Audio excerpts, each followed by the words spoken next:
In this video, I'm going to explore some of the philosophical themes present in the 2008 film WALL-E, produced by Pixar Animation Studios and released by Walt Disney Pictures. As per usual, I'll begin by summarizing the plot of the film for those of you who haven't seen it, and to refresh your memory if you have. So, obviously, warning, spoiler alert. The film is set in the 29th century. Human greed and environmental neglect have decimated the Earth, turning it into a lifeless, garbage-filled dump. Humans are nowhere to be found, and the only animal we see on Earth during the film is a cockroach. We learn that everyone has been evacuated into space on board giant luxury Starliners by the megacorporation By and Large, or BNL, 7 centuries earlier. Robotic trash compactors were then left by BNL to clean up the Earth. Unfortunately, only one remains in working order. It, or perhaps I should say he, is a Waste Allocation Load Lifter Earth class, or WALL-E. WALL-E's routine has remained the same for 700 years. He charges himself using solar panels in the morning and compacts trash all day. At night he returns to his truck shut down for the night. He does appear to have his own personality. Whether this is developed unintentionally during the course of his long lonely existence, or whether it was programmed into him during his creation, is never explicitly answered, although I think it is implied that his personality has developed over time and thus is unique to him. His only friend is a cockroach called Hal. His hobbies include collecting interesting artifacts, such as a Rubik's Cube and a light bulb, as well as watching, dancing, and listening to music on a VHS copy of Hello, Dolly. It is clear, however, that he is very lonely. One day, WALL-E finds a seedling plant. Stricken by its beauty and delicate appearance, he carefully pots it in an old boot which he had found earlier in the day. Soon after, an unmanned probe carrying an extraterrestrial vegetation evaluator, or EVE, arrives. It has been sent to Earth to scan the planet for plant life. WALL-E falls in love with the hyper-advanced, sleek, and slightly feminine robot at first sight. Eventually, the two strike up something of a friendship and begin to connect. However, things abruptly change when WALL-E shows Eve his seedling. Eve abruptly goes into standby, and soon after the probe returns to collect Eve and the newly discovered seedling. WALL-E refuses to be separated from Eve, clings on, and they return to Eve's mothership, Starliner Axiom. We now meet the humans of WALL-E's universe. Captain McCrae, assisted by his electronic autopilot, Auto, is surprised by a positive probe response. He learns that if he places the plant in the ship's holodetector, it will trigger a hyperjump back to Earth, so that the people on board can begin recolonization. However, the plant is discovered to be missing from Eve's storage compartment, and she unfairly blames WALL-E for its disappearance. As a result, Eve is deemed to be faulty and is taken to be repaired.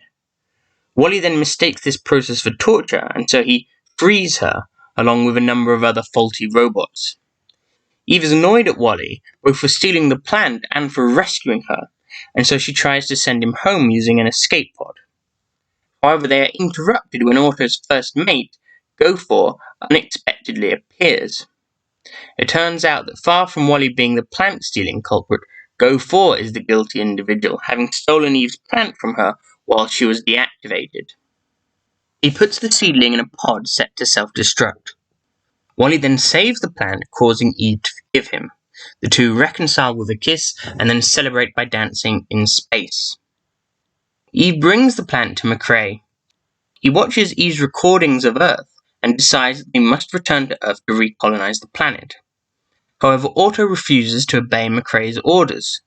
It turns out that Auto was given a secret no-return directive long ago, which was issued by BNL after they incorrectly concluded that the planet could not be saved.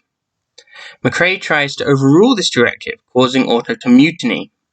He shuts Eve down and electrocutes WALL-E before throwing them out the garbage chute and out into space. However, the two of them are saved at the last minute by a cleaning robot called MO, which stands for Microbe Obliterator. Whilst this is going on, McCrae fights Auto for control of the ship.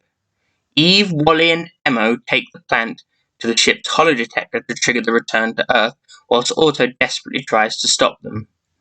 During the struggle, Otto crushes Wally, but at last McCrae succeeds in deactivating Otto.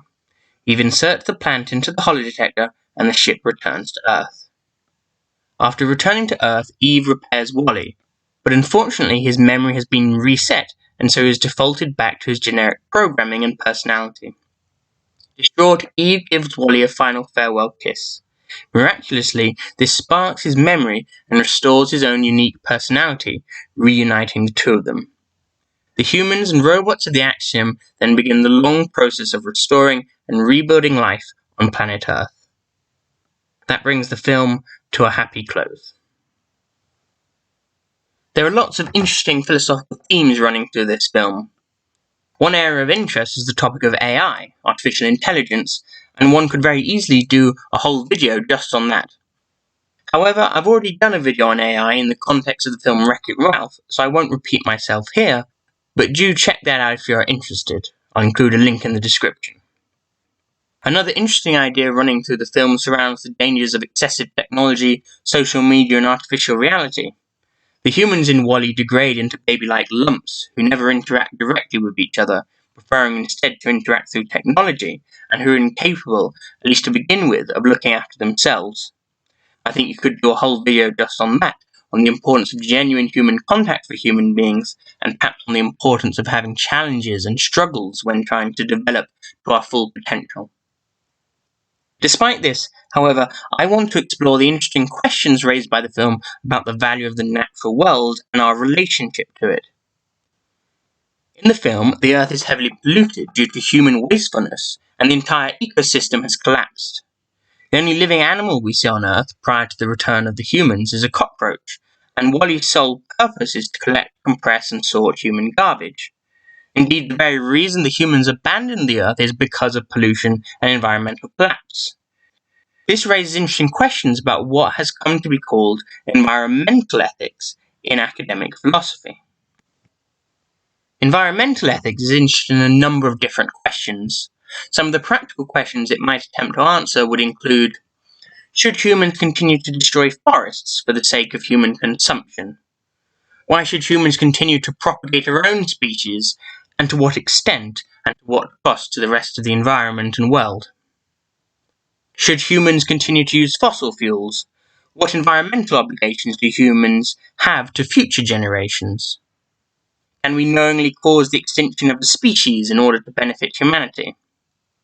More recently, it has even begun to answer questions about space, questions such as, should humans terraform other planets? Who owns space, and how should we divvy it up and its resources in a fair way? And so on. I think that gives you a taster of the sorts of questions it's interested in. However, the issue I want to explore in the rest of this video concerns the value of the natural world, and whether it should be considered intrinsically valuable or merely instrumentally valuable. So, what does it mean to be intrinsically or instrumentally valuable? Well, something is intrinsically valuable when it is worth having in and of itself. Stock examples might include things like pleasure, knowledge, and friendship. Now, of course, not everyone agrees on what is and isn't intrinsically valuable. But certainly we might plausibly argue that things like pleasure, knowledge, and friendship are simply worth having in and of themselves, not because they get us anything, but simply because they make life worth living. It is simply good to know things, to enjoy things, and to have friends. For a similar reason, these sorts of things can easily motivate us and explain why we do certain things. The fact that something will be pleasant explains why people are motivated to do it. The fact that someone is your friend explains why you'll make an effort on their behalf. These observations all suggest that these things are intrinsically valuable.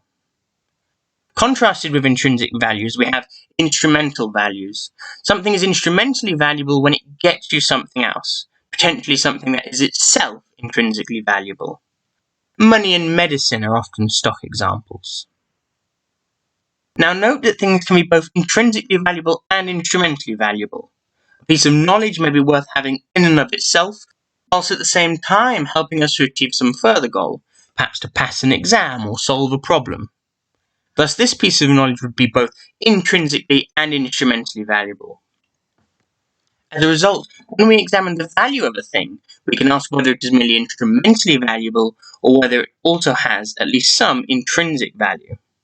So, with these concepts and these distinctions clear in our minds, we can now ask, is nature of merely instrumental value, or, alternatively, does it also have at least some intrinsic value?